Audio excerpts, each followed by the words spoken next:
Forget the leopard man and the merman. This time, I've chosen the twice-reborn little snake.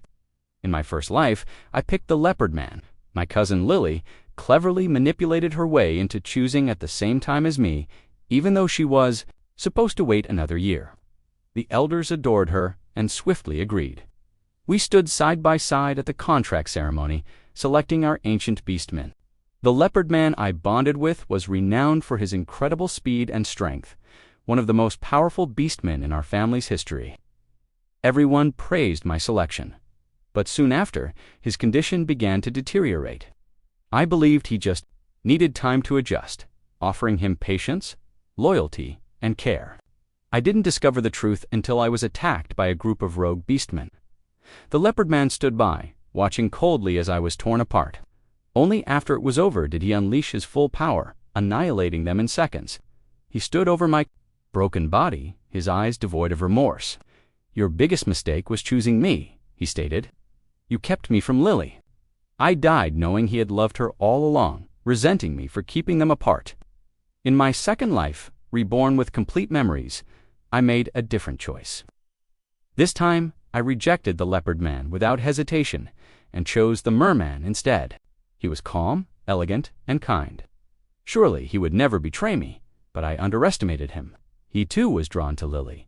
He lured me to the sea under the pretense of showing me his home. Instead, he conspired with his people and drowned me. As I drifted away, I heard his last words. "I'm sorry, but I love Lily. I love her so much it drives me insane." I died again, betrayed by both men. Now, for the third time, I've been reborn, brought back to the exact moment of the Beastman selection ceremony. Arya. The elders urged impatiently. "How much longer will you stall? Lily is waiting behind. You." I glanced at the leopard man, his sharp eyes clearly showing interest in Lily. Then at the merman, who was already sneaking glances her way. My head throbbed. I turned to my mother and whispered, "Can I choose neither of them?" "No," she said firmly. "Arya, are you worried about their strength? I personally selected these two. The leopard man is the most gifted warrior we've seen. In a century, the merman is a royal, likely to become the next merman king." She didn't understand. I couldn't explain that in 2 lifetimes. I had died by their hands, but I couldn't walk away either. According to family tradition, all descendants must bond with the beastman during the ceremony. If I refused, my mother would face scrutiny, ridicule, perhaps even exile from the elders. I had to choose, but I couldn't risk those two again, not when both were already fixated on Lily. Then, out of the corner of my eye, I noticed something. A blur of black darted past. It was small, fast, and barely visibly along, thin snake slithering toward the edge of the ceremonial platform. No one else noticed it. It didn't look powerful, and it certainly didn't have a humanoid form. But I felt it the unmistakable, magical pulse of a beastman. Without thinking, I leaped forward, caught it in my hands, and declared, "I choose this one." The elders gasped. Before anyone could stop me, I formed a contract. A silver light flared, signifying a completed bond. "Damn it," a voice thundered in my head, deep and furious. "Contracting with me again. Are you trying to die for a third time?" I blinked in shock. "What?" Everyone around me was stunned. Lily's jaw dropped. "Cousin, after all that hesitation, you chose a little snake." An elder barked, "Arya, this is not a joke. The contract ceremony is sacred." I raised my wrist, displaying the glowing mark of our family's contractor, shimmering silver sigil, only formed during true bonding. "I'm not mocking anyone," I said calmly. "Didn't I form a contract like everyone else?" There was silence. Grudgingly, they accepted that the little snake was indeed a beastman. Lily stepped forward for her turn, full of smug superiority. Meanwhile, I stepped aside, clutching the little snake away from prying eyes. I whispered, "Just now, you said again. What do you mean?"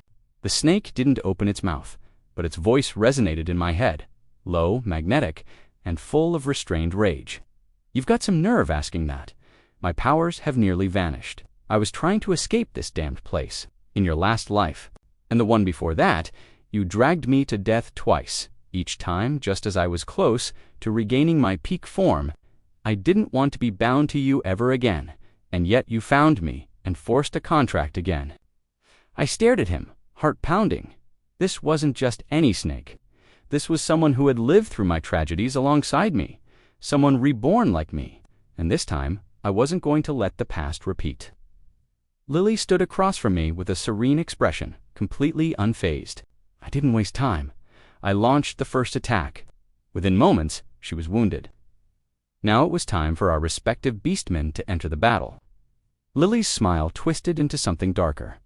"Arya Frost, I hate that smug look on your face. It's just because your mother's a family leader, you think you're untouchable. Everything you have, I'll take it from you." The moment Zack appeared, I knew something was wrong. His aura was unstable.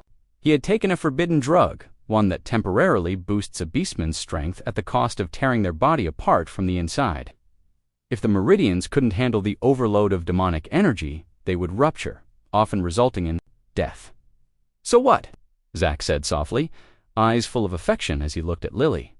"For her, I'd do anything." Then, without warning, he struck. But he didn't come for me. He lunged at Kieran. "How are you still alive? I should have killed you." Kieran didn't flinch. He met Zack's attack head-on. Boom. When their energies collided, the ground shook. For a moment, it looked as if they were evenly matched. Then Zack's face twisted in pain. Despite the forbidden boost, he couldn't overpower Kieran. Within seconds, he was on the ground, defeated, his body twitching, his fate uncertain. We had won, but Kieran hadn't used his full power. He wanted Zack to suffer. Unfortunately, we forgot about one person. Ryan, the Merman Prince. He had healing powers. Lily, as always, went to him. And Ryan, still hopelessly in love, didn't hesitate. He tore off his most precious scales, his core source of power, used them to save Zack's life. He's still the same, even in this life, I mused. Back then, after I died, Ryan had knelt before Lily and begged to stay by her side, no contract.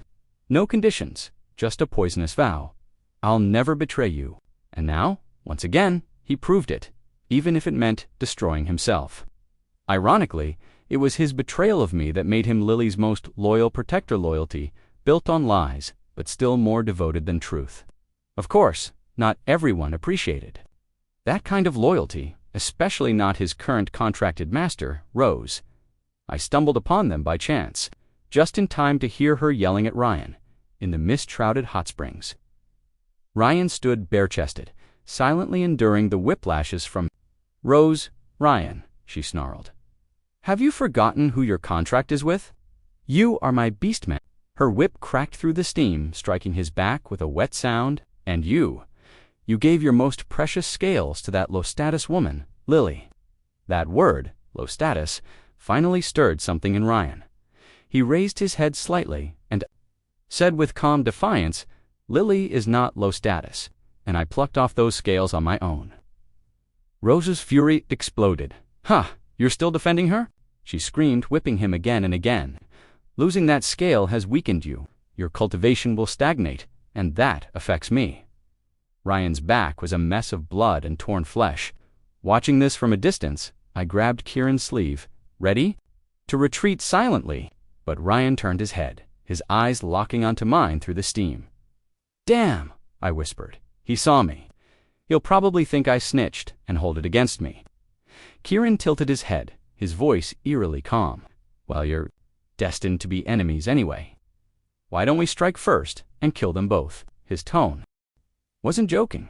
I met his gaze and nodded seriously. They each killed me once in a past life. Returning the favor seems fair, but I never imagined Ryan's retaliation would come even faster than our plan.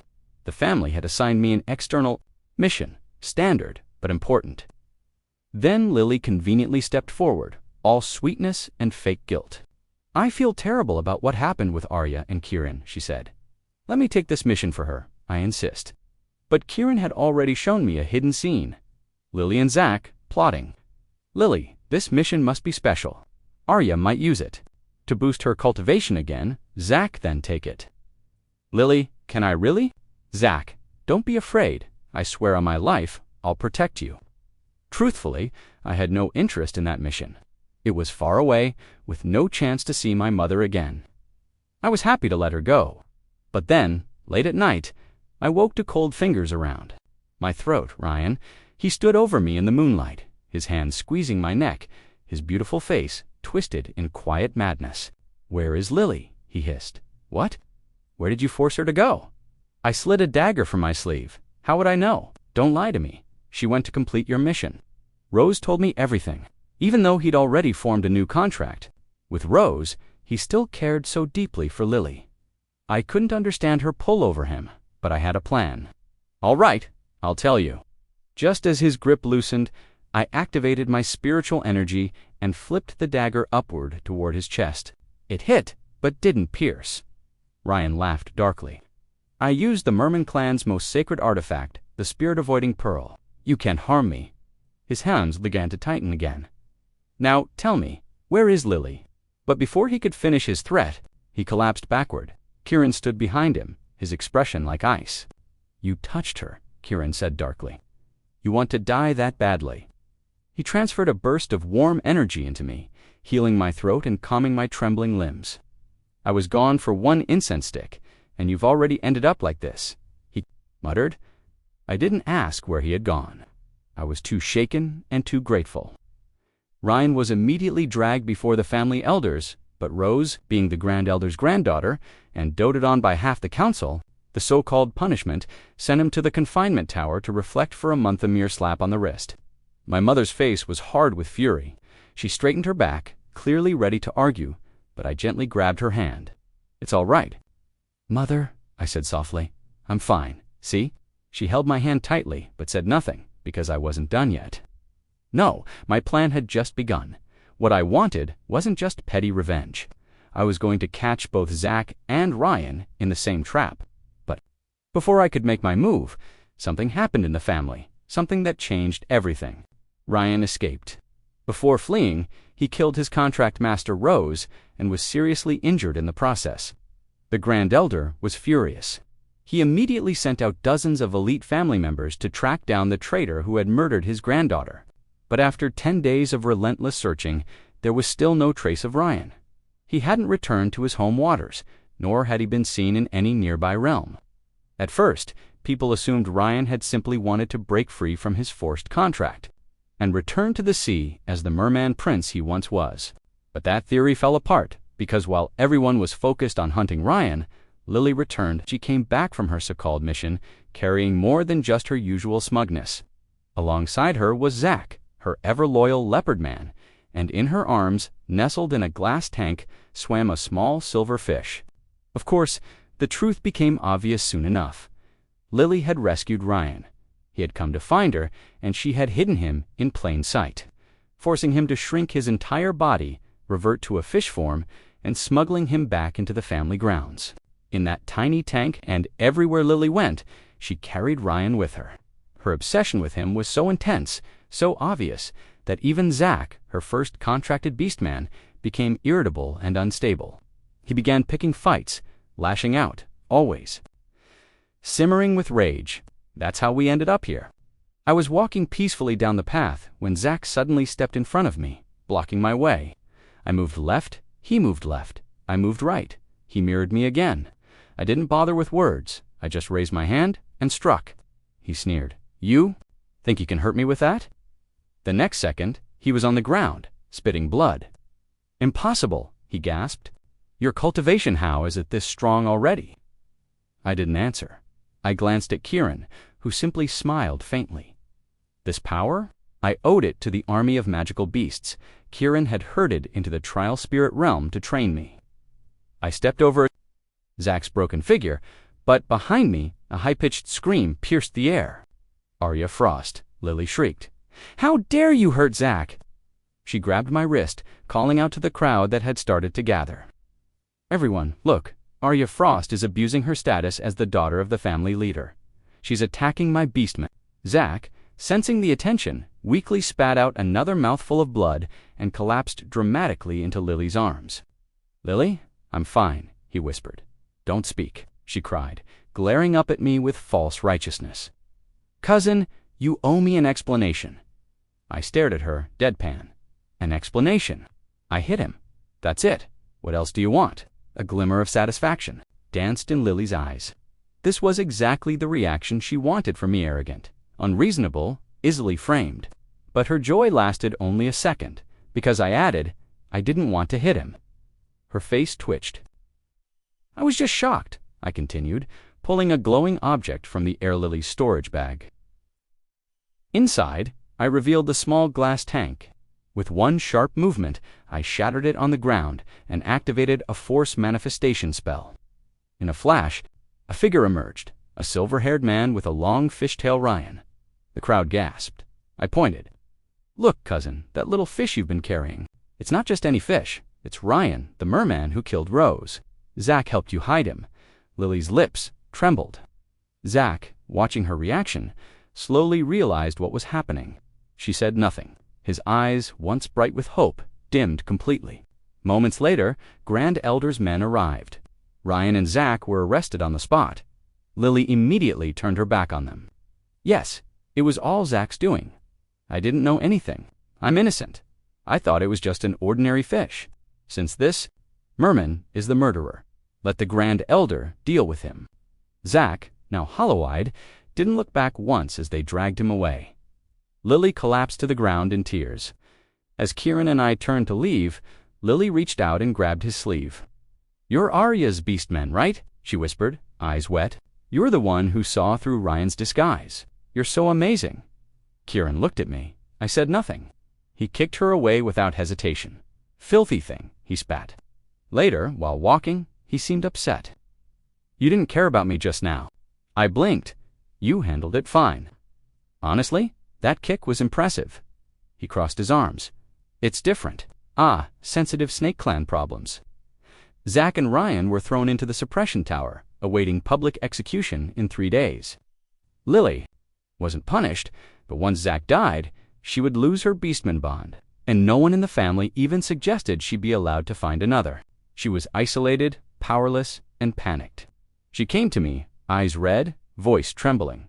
Cousin, I'm sorry. Please, I beg you, can you spare Zach and Ryan? I can't live without them. I looked at her, cold and unmoved. It's not my decision. Go beg the Grand Elder. They won't even see me. She dropped to her knees, clutching my leg. Please, you must have a way. Aunt is the family leader.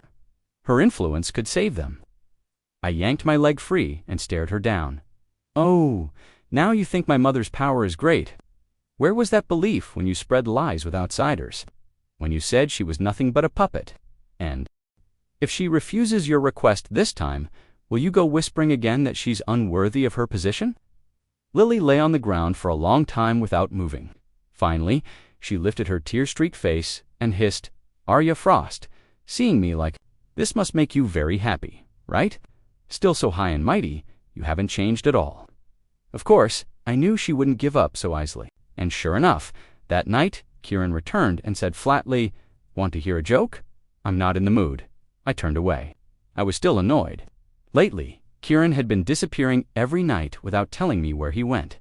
It wasn't just suspicious. It showed he didn't trust me, not fully. But his bright, unbothered eyes ignored my cold shoulder. Lily went to beg your Grand Elder, he said. And guess what? He agreed to see her. I turned slightly. Didn't the elders say they wouldn't entertain her? Kieran smirked, satisfied. I thought you weren't listening. Then he said something that made my stomach churn. The Grand Elder demanded Lily's body in exchange for sparing one of her beastmen. Only one. She could save either Zach or Ryan, not both. I had assumed she'd choose Zach, but she didn't. She chose Ryan. Ryan emerged from the suppression tower, weakened but radiating deep affection. Lily, he said, voice trembling, I won't let you down. Lily bit her lip, her voice soft and hopeful. Is it true? Will you really take me back to the Shuni? Of course. Ryan didn't wait. He pulled her into a hug, kissed her forehead, and whispered, You'll be my princess. No one will ever frame you again. They left together and headed straight to the hot springs behind the mountain, the same place where Ryan had once been whipped. Now, it was their secret haven, filled with passionate moans instead of screams. Only then did I understand the real ability Kieran had refused to tell me about. Ryan's hidden talent manipulating desire. Meanwhile, in the suppression tower, Zach watched it all unfold through Kieran's illusion mirror. "Do you see it now?" Kieran said quietly. "She didn't choose you. You're her Beastman, but your death means nothing to her." Zach's face paled. Then slowly, he clenched his fists and whispered, "Fine, I agree to your terms. Just don't forget your promise. When it's over, you'll give Lily to me. Only me." As I stepped out of the suppression tower, I laughed coldly. Finally, now we can get rid of all three, Lily, Zach, and Ryan, in one strike. Mother's a family leader. She can't act directly, so I'll do it myself. I raised my chin arrogantly. They shouldn't have provoked me again and again. When the onlookers scattered, Kieran chuckled beside me. "Keep going. I enjoy hearing you talk like that." I blushed. "If I say something, it's not for you." He leaned closer, voice low and teasing. "But I am your Beastman," he paused. "Master, I practically jumped." "What did you just say?" He laughed softly behind me. Even my mother began subtly questioning our bond. "Arya, I think Kieran is an excellent man.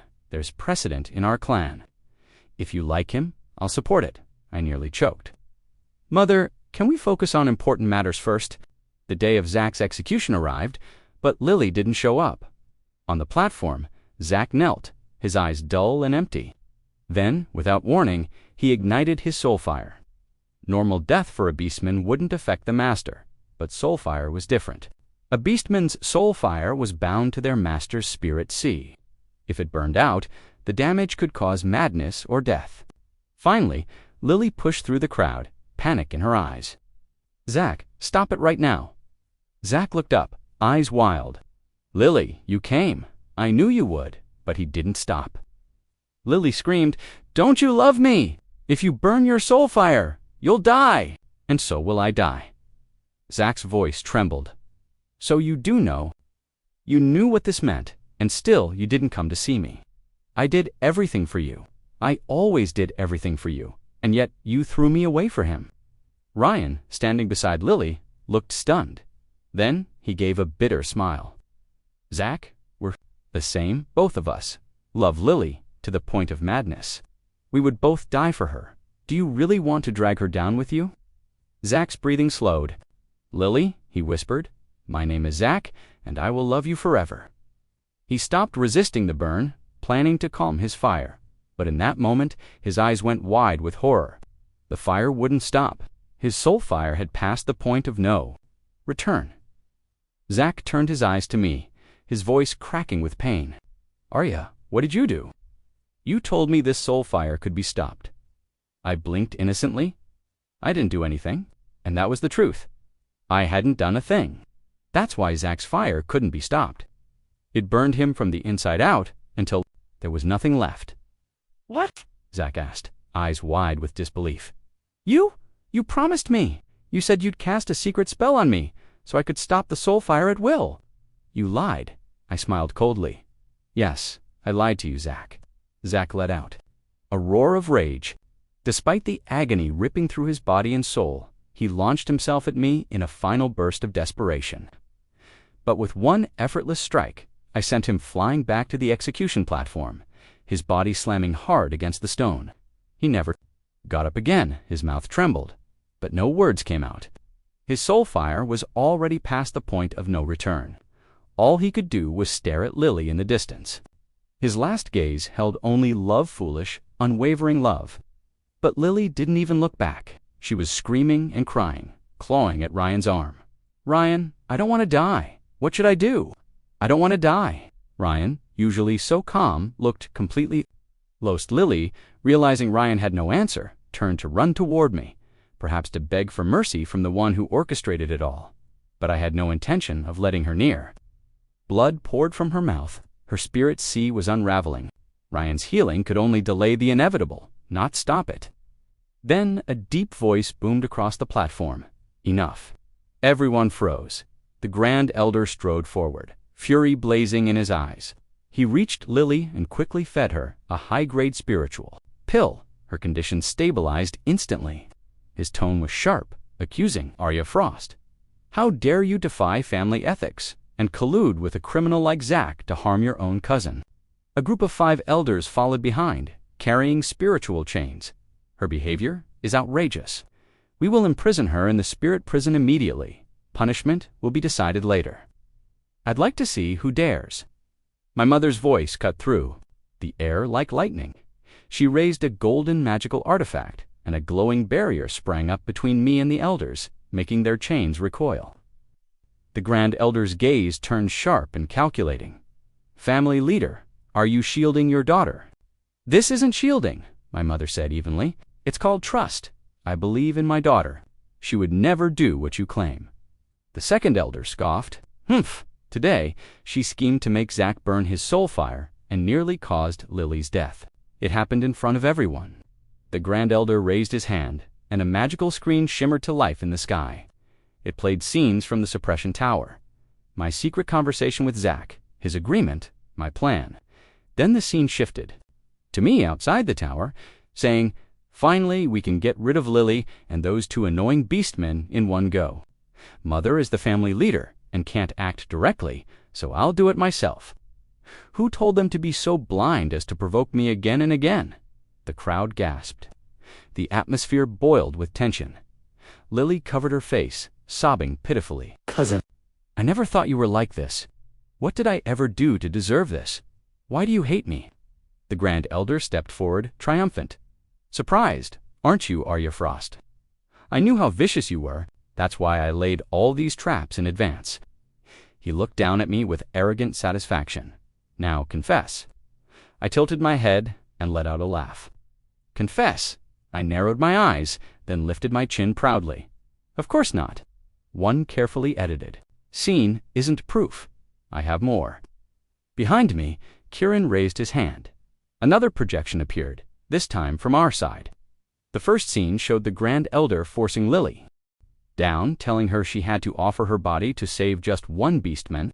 Then came footage of several elders gathered in secret, whispering about removing my mother from her position as family leader. And finally, the Grand Elder himself, eyes, glowing red, dark energy, swirling around him clear signs of demonic cultivation. I looked around calmly. "Well then, Elder, are these scenes enough for you?" Their answer came not in words, but in a sudden burst of violent, spiritual pressure-killing intent. This life, I wasn't killed, and that gave me time to reflect on how this all began. Back then, my mother had prepared tirelessly for my Beastman contract ceremony. She handpicked the strongest candidates, proud, powerful, elite. But something went wrong. Zach was arrogant and cruel. Ryan was cunning and resentful. They couldn't have been the ones my mother chose, not unless someone interfered. Now, I was beginning to see the truth, and it was far worse than I ever imagined. Upon careful investigation, I discovered the truth behind it all. Everything had been orchestrated by the Grand Elder. He had long coveted my mother's position as the family leader. But with no legitimate reason to overthrow her, he turned his ambition toward me instead. He corrupted the Beastman selection ceremony. He ensured I died not once, but twice in my past lives. And now, remembering the weight of those deaths, I could only imagine how much pain my mother must have suffered. Alone, powerless. In this life, I hadn't died, and that gave me the chance to see clearly. Although I never witnessed it directly, I was sure that after my death in the second life, he and his allies made their move without mercy. The final proof was simple. The Grand Elder had been spying on me and Kieran. When I pretended to send Kieran away one night, Ryan came to assassinate me. Armed with a spirit-avoiding Perla sacred item he had no means of obtaining himself. It was all part of the Grand Elder's scheme, and now that the truth was exposed, the Grand Elder finally snapped. He released a sky-filling wave of demonic chi, the black mist twisting like a monstrous storm above the courtyard. "So what if you found out?" he sneered, madness in his eyes. "There aren't many people here today. I just need to kill all of you." I felt my mother's hand squeeze mine. "Arya, step back," she whispered. But instead, I shielded her, placing her behind me. I turned to someone standing just out of sight. "Please," I said calmly. "It's your turn." Kieran smiled. In the next heartbeat, he vanished.